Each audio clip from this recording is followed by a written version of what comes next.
ரொம்ப டேஸ்டான ஹெல்தியான பிரேக்ஃபாஸ்ட் செஞ்சு கட்டுறேன்ப்பா.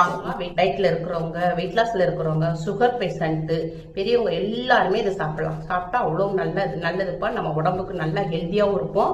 நல்ல மசில்ஸ் எல்லாம் நல்லா உங்களுக்கு இறுக்கம் கொடுக்கும். வாங்க எப்படி செய்யலாம்னு பார்ப்போம். அம்மா வந்து கேஸ் ஆன் பண்ணிருக்கேன். ஒரு சட்டியில தண்ணி வச்சிருக்கேன். தண்ணி கொஞ்சம் சூடாகட்டும். இப்ப தண்ணி கொஞ்சம் கொதிச்சுக்கிட்டு வரப்போகுது. இப்ப நம்ம வந்து பாலக்கீரை அம்மா வந்து வாங்கியிருக்கேன். பாலக்கீரை வாங்கியிருக்கேன். இந்த பாலக்கீரையை நல்லா அந்த காம்பெல்லாம் எடுத்துட்டு நல்லா வாஷ் பண்ணி வச்சிருக்கேன். இப்போ தண்ணி கொதிச்சுக்கிட்டு வருது. நான் ஒரு பிடி பாலக்கீரை எடுத்திருக்கேன். இந்த தண்ணிக்குள்ளே போட்டுருவோம். இப்போ பாலக்கீரையை வந்து நம்ம இந்த சுடுதண்ணியில் போட்டிருக்கோம். இந்தப்போ நம்ம வந்து கேஸை வந்து ஆஃப் பண்ணிடணும். இப்படி நம்ம சுடுதண்ணியில் போட்டு எடுத்தோம்னா பாலக்கீரையுடைய நிறம் நல்லா க்ரீன் கலரில், நேச்சுரல் கலரில் கிடைக்கும். இப்போ இதை வந்து நம்ம போட்ட உடனே எடுத்துடணும். ரொம்ப நேரம் வைக்கக்கூடாது, இல்லாட்டா பாலக்கீரையில் உள்ள சத்து வந்து போயிடும். இப்போ இதை எடுத்து நம்ம பச்சை தண்ணியில் போட்டுருவோம்.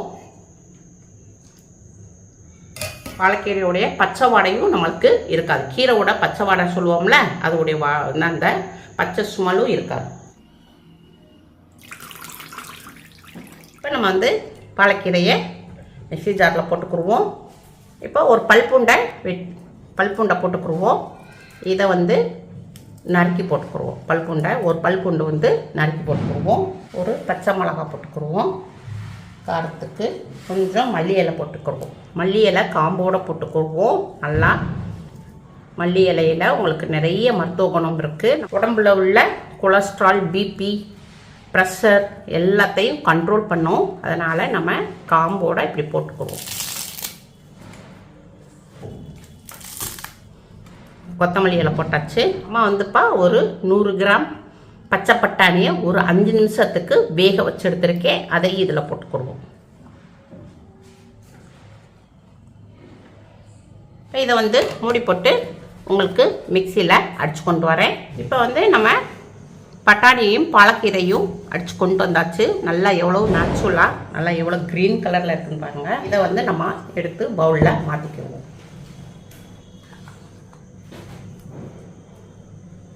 அம்மா வந்துப்பா கோதுமை மாவு எடுத்திருக்கேன். இதில் வந்து ஒரு 150 கிராம் எடுத்திருக்கேன். இந்த மாவை இங்கே போட்டுக்கிடுவோம். இப்போ நம்ம வந்து தேவையான அளவுக்கு உப்பு போட்டுக்கிடுவோம். இதை நல்லா பிசைஞ்சுக்கிடுவோம். தண்ணி எதுவும் ஊற்றக்கூடாது. கீரையில் உள்ள தண்ணியிலேயே நம்ம பிசைஞ்சு எடுத்துக்கணும்.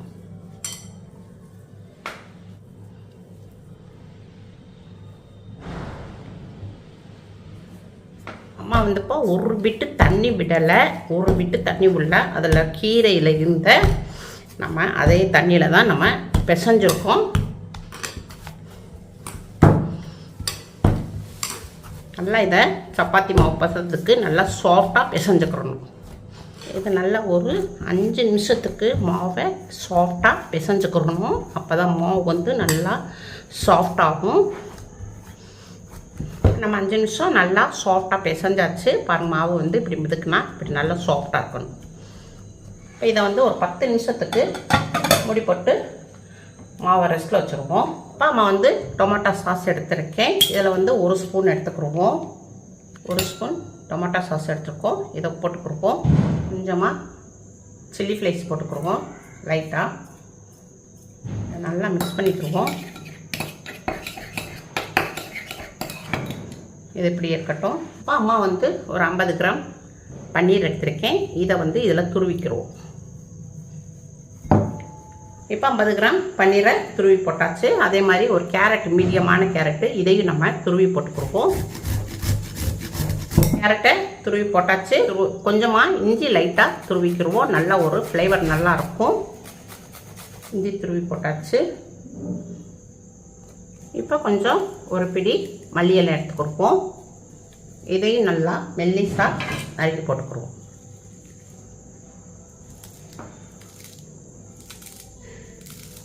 ஒரு 1/4 டீஸ்பூன் பெப்பர் பொடி போட்டுக்கிடுவோம். இப்போ இதுக்கு தேவையான அளவுக்கு உப்பு போட்டுக்கிடுவோம் லைட்டாக. இப்போ அம்மா வந்து ஒரு வெங்காயத்தை, மீடியமான வெங்காயம் நறுக்கியிருக்கேன். இதில் கொஞ்சம் போட்டுக்கிடுவோம். இப்போ நம்ம டொமேட்டோ சாஸும் சில்லி ஃப்ளையும் வச்சுருந்தோம் இல்லையா, இதில் போட்டுக்குவோம். சாப்பிடாம ரொம்ப டேஸ்ட்டாக இருக்கும். எல்லாத்தையும் நல்லா மிக்ஸ் பண்ணிக்கிடுவோம். அவ்வளோதான்ப்பா, எல்லாத்தையும் நல்லா மிக்ஸ் பண்ணியாச்சு. இப்போப்பா மாவு வந்து ஒரு 10 நிமிஷம் நம்ம ஊற வச்சுருந்தோம். நல்லா மாவு நல்லா ஊறிச்சு, நல்லா சாஃப்டாக இருக்கு பாருங்கள். இப்படி அமுக்கி விட்டால் நல்லா சாஃப்டாக இருக்கும். திருப்பி லைட்டாக நம்ம பிசைஞ்சுக்கணும்.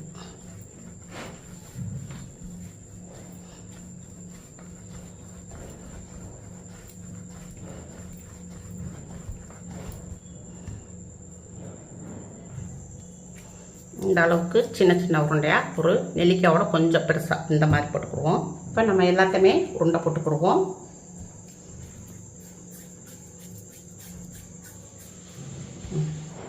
இப்போ உருண்டையை எடுத்துக்குருவோம். கொஞ்சம் மாவு போட்டுக்குருவோம்.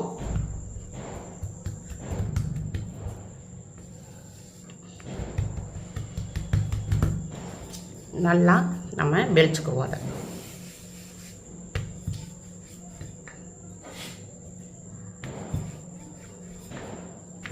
நல்லா மெல்லிசாக வெளிச்சுக்கிறோம்.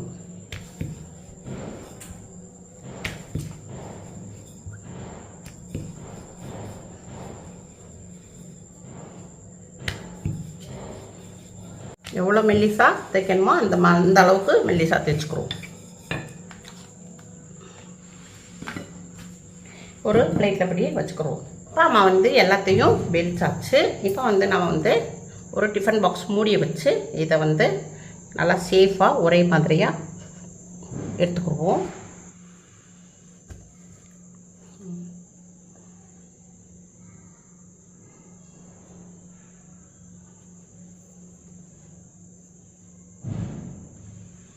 ஒரு பிளேட்டில் போட்டுக்கிடுவோம், வச்சுக்கிடுவோம். இப்போ நம்ம ஒரு டிஃபன் பாக்ஸ் மூடியை வச்சு நல்லா சேஃபாக கட் பண்ணியாச்சு. இப்போ நம்ம வச்சுருந்தோம் இல்லையா ஸ்டஃபிங், இதை வந்து பன்னீர் உடையதை இதில் வச்சுருவோம். இப்போ நம்ம வந்து பன்னீர் உடைய ஸ்டஃபிங் வச்சுருக்கோம். இப்போ இதை வந்து இதில் வச்சு மூடிடுவோம். நல்லா அதை அமுக்கி விட்டுருவோம். நல்லா மெல்லிசா இந்த மாதிரி நல்லா ரொம்ப மெல்லிசா தான் நம்ம வந்து தைச்சிருக்கேன். எவ்வளோ மெல்லிசா தைச்சிருக்கேன்னு பாருங்கள். அதனால் இந்த மெல்லிசா இருந்துச்சுன்னா நம்மளுக்கு வந்து சீக்கிரமாக வெந்துடும். இப்போ உரத்தை பூரா நல்லா அமுக்கி விட்டுறணும்ப்பா. அமுக்கி விட்டுட்டு கத்தி வச்சு லைட்டாக ஒரு டிசைன் கொடுத்துக்குருவோம்.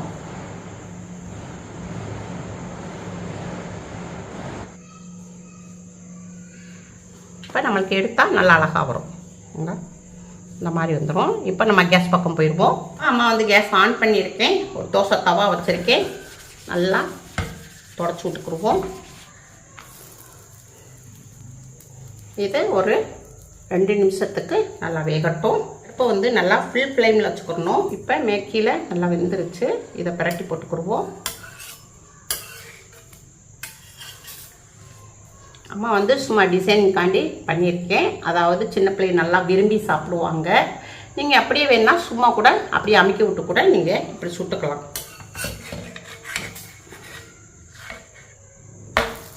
பிரட்டி போட்டுக்குருவோம். பிரட்டி போட்ட பக்கமும் வேகட்டும். லைட்டாக ப்ரஷ் வச்சு லைட்டாக எண்ணெய் தடவிக்கிடுவோம். நம்ம ஓரக்கரைங்களை நல்லா அமுக்கி விடணும். அமுக்கி விட்டோம்னா நமக்கு நல்லா வெந்துடும். இதை பிரட்டி போட்டுக்குருவோம். பிரட்டி போட்ட பக்கமும் நல்லா அமுக்கி விடணும்.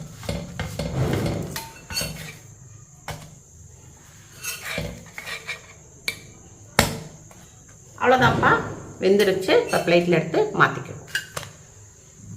அவ்வளோதான்ப்பா, அருமையான weight loss morning breakfast ready ஆயிருச்சு. ரொம்ப ரொம்ப சாஃப்டாக இருக்குப்பா. இந்த மாதிரி டிஃப்ரெண்ட்டாக செஞ்சு சாப்பிட்டோம்னா எல்லாருமே விரும்பி சாப்பிடுவாங்க. நம்மளுக்கு வந்து வெயிட் லாஸ்க்கும் ரொம்ப ஹெல்ப் பண்ணும். வெயிட்டும் நம்மளுக்கு உழுகாது. சாப்பிட்டாவும் ரொம்ப டேஸ்ட்டாகவும் இருக்கும், சாஃப்டாகவும் இருக்கும். இப்போ இந்த சப்பாத்தியிலப்பா நம்ம அதிகமாக வந்து கொத்தமல்லி இலையும் பாலக்கீரையும் சேர்த்துருக்கோம். நம்ம உடம்புக்கு ரொம்ப ஹெல்த்தியானது. இந்த மாதிரி நம்ம பாலக்கீரை கொத்தமல்லிலாம் பிள்ளைகள்லாம் சாப்பிட மாட்டாங்க. அதனால இந்த மாதிரி நம்ம செஞ்சு கொடுத்தோம்னா பிள்ளைங்க எல்லாரும் விரும்பி சாப்பிடுவாங்க. இது வந்து காலையில் மார்னிங் பிரேக்ஃபாஸ்ட்டுக்கு எடுத்துக்கலாம். இது வந்து சுகர் பேஷண்ட்டு, வெயிட் லாஸில் இருக்கிறவங்க, டயட்டில் இருக்கிறவங்க எல்லாருமே, சின்னவங்கலேருந்து பெரியவங்க வரை எல்லாருமே சாப்பிட்லாம்ப்பா. இந்த மாதிரி நம்ம சாப்பிட்டோம்னா அன்னைக்கு நாள் ஃபுல்லாக நம்ம உடம்புல எனர்ஜி, நல்ல எனர்ஜியாகவும் இருக்கும், புத்துணர்ச்சியாகவும் இருக்கும். இந்த மாதிரி சின்ன பிள்ளைகளுக்கு செஞ்சு கொடுத்தீங்கன்னா நல்லா வெயிட் உழுவாது, அழகாக லீனாக சிம்மாக வளருவாங்க. இதை வந்துப்பா நம்ம வந்து ரொம்ப மெல்லிஸாக நம்ம தேய்க்கணும். அப்போ தான் உங்களுக்கு வந்து நல்லா சாஃப்ட் கிடைக்கும். இல்லாட்டா உங்களுக்கு கொஞ்சம் திக்காக அது செஞ்சோம்னா உங்களுக்கு வந்து அந்த அளவுக்கு சாஃப்ட் கிடைக்காது. பாருங்கள் எவ்வளோ சாஃப்டாக இருக்குன்னு.